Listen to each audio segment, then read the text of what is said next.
Hi, Andrew here, and I want you to give yourself permission to say no. What do I mean? Don't we always have permission to say no? I got to thinking about this. For some reason, the Wealthy Barber Returns popped into my head. And he discusses his principles of pay yourself first and dollar cost averaging and live within your means. But one of the things he talks about is if you want to get ahead, give yourself permission to say no so that you don't spend frivolously. Your friends are going out and you're a little bit tight that month. Say no. Don't put it on a credit card. Don't roll it over. Don't rack up the interest. Well, I got to thinking about that just as I closed the recording of my last video which is about how much joy I'm going to take over the next couple months with my kids, but how I must maintain. I have to maintain my discipline and streaks and my habits and all of that stuff. And doing so is going to come down to saying no. And I will have to say no to them. More importantly, I'll have to say no to me. I'm going to want to stay up binge watching or watching a movie. My middle boy started watching Men in Black. And while we were waiting for something or other, we watched a half an hour of it together, and he's really enjoying it. And he was somewhat disappointed when I turned it off. And later on, he said, "Can we watch the rest of it?" But that would have taken us past bedtimes. So I said no. And that one wasn't hard because school hadn't finished yet. What if you were to ask that of me tonight when school is finished?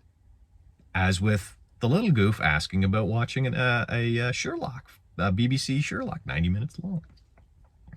Or kid one, "Oh, come on, Daddy, just one more Bones." And he just one more me until it's 1 in the bloody morning, and I'm going to get 5 hours of sleep.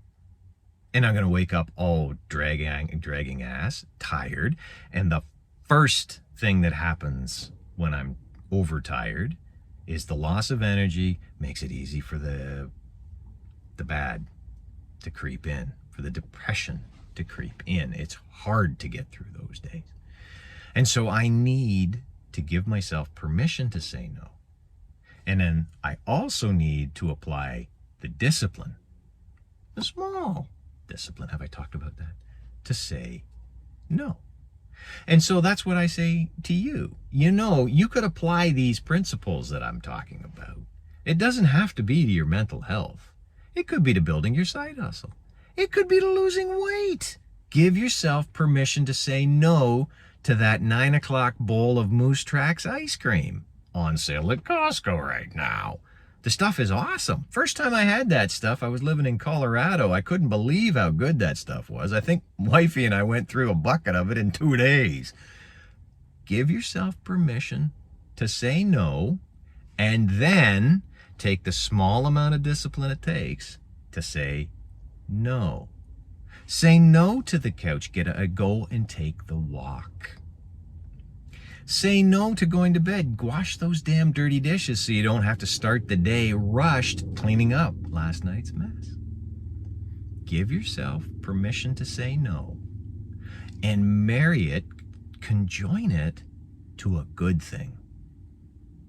With me, as I mentioned, it's going to be saying no to stay to extra time in front of the movies, an extra game of chess. My boys have fallen in love with playing chess. An extra game of backgammon. I prefer it. I'm not a big chess guy. Whatever. An extra game of crazy eights. Give yourself permission to say no. The small disappointment is vastly overshadowed by the large gain that comes from saying no. So do it. I gave myself permission to say no. I'm giving you permission to say no. So say no. And thank you very much for watching. That was my time. Now is your time. And in the meantime, take care, and you'll see me soon.